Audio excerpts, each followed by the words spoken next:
നിരന്തരം തന്നെ വേട്ടയാടിക്കൊണ്ടിരുന്ന രോഗപീഠകൾ നാഥയെ തികച്ചും നിരാശയിലേക്ക് നയിക്കുന്നുവെന്ന് മനസ്സിലാക്കിയ അവളുടെ ആത്മീയ ഗുരു അവളെ മാനസികമായും ആത്മീയമായും ബലപ്പെടുത്തുക എന്ന വലിയ ദൗത്യമാണ് ദൈവം തന്നെ ഏൽപ്പിച്ചിരിക്കുന്നത് മനസ്സിലാക്കി അതിനുള്ള പ്രയത്നം ആരംഭിച്ചു.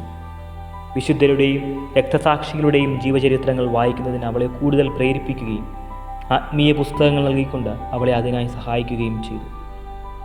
വിശുദ്ധരുടെ ജീവിതത്തിൽ അവർ നേരിട്ട സഹനങ്ങളെ കൂടുതൽ ആഴത്തിൽ മനസ്സിലാക്കുന്നതിന് നാഥയ്ക്ക് കഴിഞ്ഞു. ഒരിക്കൽ തൻ്റെ ആത്മീയ ഗുരു വായിക്കാനായി നൽകിയ പുസ്തകം തുറക്കുമ്പോൾ അതിൽ തൻ്റെ അമ്മയെ ചികിത്സിക്കുന്നതിനാവശ്യമായ പണവും വെച്ചിരിക്കുന്നത് കണ്ട അവൾ കൂടുതൽ ആശ്ചര്യാവതിയായി.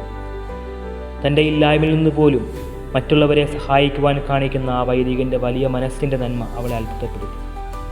പുസ്തകത്താളുകളിൽ മറഞ്ഞിരിക്കുന്ന വിലയുള്ള നോട്ടുകളേക്കാൾ അവളെ ഏറെ സ്പർശിച്ചത് തന്നോടുള്ള ദൈവത്തിൻ്റെ കരുണയും കരുതലും എത്രത്തോളം വലുതാണ് എന്ന ചിന്തയാണ്. കുരിശുകൾ നൽകുന്നവൻ അത് വഹിക്കാനുള്ള കൃപയും കരുത്തും കൂടെ പ്രദാനം ചെയ്യും എന്ന വലിയ തിരിച്ചറിവിലേക്കാണ് അവൾ അടുത്തത്. പിന്നീട് തൻ്റെ ജീവിതത്തിലുണ്ടാകുന്ന സഹനങ്ങളെല്ലാം ദൈവിക കരുതലും സ്നേഹവും കണ്ടെത്താൻ അവൾക്ക് കഴിഞ്ഞു.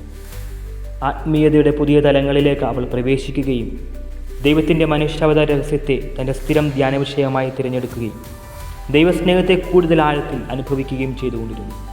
1947 ഒക്ടോബർ 11 കാത്തലിക് ആക്ഷൻ എന്ന സംഘടനയിൽ ചേർന്നതും ലൂയിജി കത്തേന എന്ന വൈദികനെ കണ്ടുമുട്ടാൻ ഇടയായതും അദ്ദേഹം പിന്നീട് നാഥയുടെ ആത്മീയ ഗുരുവും കുമ്പസാരക്കാരനുമായി മാറിയതും ദൈവം ഊട്ടിയുറപ്പിച്ച മറ്റൊരു ജീവിത നിയോഗമാണെന്ന് നാഥൻ്റെ ജീവിതത്തിലുടനീളം അനുഭവിച്ചറിഞ്ഞു.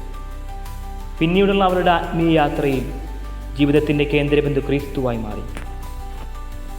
ഒരു ദമാസ്കസ് അനുഭവം സാവൂളിനെ പൗലോസായി രൂപപ്പെടുത്തിയെങ്കിൽ ഇവിടെ നാഥയുടെ ജീവിതാനുഭവങ്ങൾ ദൈവാനുഭവങ്ങളായി രൂപപ്പെടുത്തിയത് രോഗപീഠകളും ആശുപത്രിവാസവുമാണ്. താൻ അനുഭവിക്കുന്ന സഹനങ്ങളെല്ലാം വലിയ ദൈവാനുഭവത്തിലേക്കുള്ള വാതിലുകളാണെന്ന തിരിച്ചറിവോടെ നാഥ തൻ്റെ ജീവിത പുസ്തകത്തിൻ്റെ പുതിയ എടുമാടുകൾ മെനയുകയായിരുന്നു.